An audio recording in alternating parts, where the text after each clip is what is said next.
Aren't you glad you're such a sound sleeper?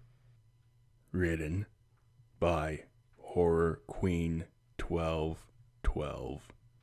Featuring Kim Reiko. Kara James was a sound sleeper. She always had been. Her alarm was like a siren. She found her perfect companion in the form of a calico cat that she named NyQuil, or Quill for short. Like his name suggested, Quill was a deep sleeper too. The only time he didn't sleep soundly was if he was sick. Kara always left her bedroom door cracked, just in case Quill needed to use his litter box at night. There was just enough room for him to get his paw through the door and pull it wider. After all, Kara wasn't going to wake up to the sound of his meows. This was only an issue when Quill wasn't feeling good, since he would always stay fast asleep with Kara, until her alarm went off in the morning. So when Kara woke to find the door wide open one morning, she was immediately concerned. She monitored Quill's food and water intake. No changes. She checked his litter box for any signs of a sick stomach. None. She looked for any throw up around her home. Nothing. This left Kara in a pickle. She wanted to take Quill to the vet, but what would she say? He had absolutely no symptoms that she could see. After a week of the door being all the way open every night, she decided she needed to get proactive. She bought a small, cheap camera and put it on her dresser, pointed at both the bed and the door. The camera only produced a picture. It couldn't even pick up sound. It was quite old. Still, she was determined to figure out what was going on with Quill. She left it on all night.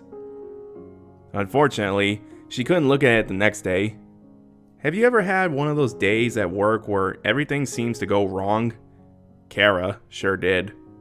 She just happened to have an extra large workload and then had to stay late because the guy who was supposed to pick up the next shift called in sick, and she was the only one able to stay till late in the night. She got home a little after midnight and didn't even bother changing out of her clothes. She set her alarm and was out within seconds. The next morning, the door was fully open again. She would watch the tape tonight after work. Thankfully, today was a much easier day than yesterday.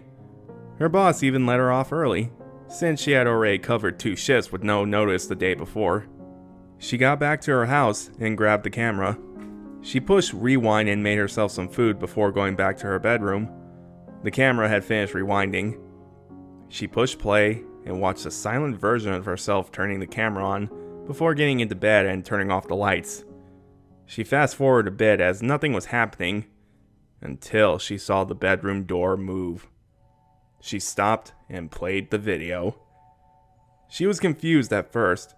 Quill was on her bed, sound asleep like usual, but the door was clearly opening. Her confusion turned to horror as the tape continued. A large man in a dirty shirt with a scraggly beard slowly walked into the room. In his hand was a hammer. He stood at the foot of the door, swinging the hammer as if waiting for something. He stayed there all night. Only about 30 minutes before the alarm would go off did he walk out of the room. She watched herself wake up, totally oblivious to what had just transpired. Kara turned off the camera and calmly walked out of her house with the camera and her cell phone. Once she was out in public, she called the police and explained everything.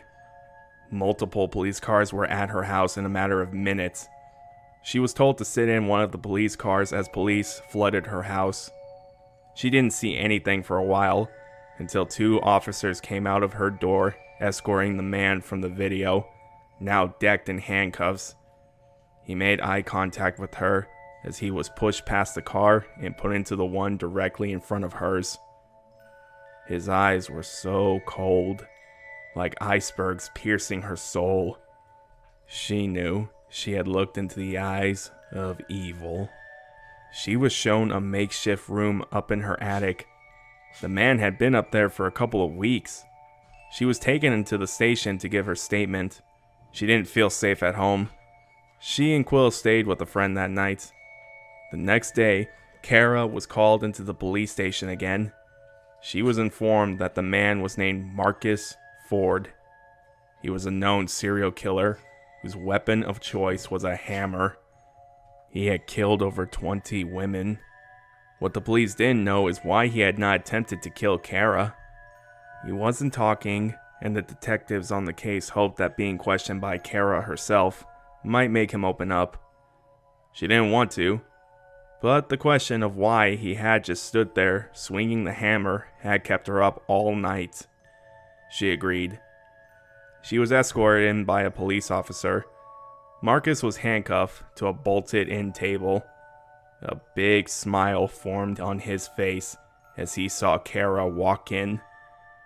His smile showed a mouth full of rotting teeth. "Hello, Kara," he rasped out. She didn't react and took a seat across from him. "I've come to ask you a question," she said timidly. He looked amused, but nodded his head, as if to say, "Go on." "Why didn't you kill me like the others?" He was silent for a moment before stating, "When I kill someone, I like them to wake up before I swing the hammer. I like to see the fear in their eyes as they realize what is about to happen to them. It's never been a problem before. I don't try to be quiet, and they usually wake up the first night I'm there."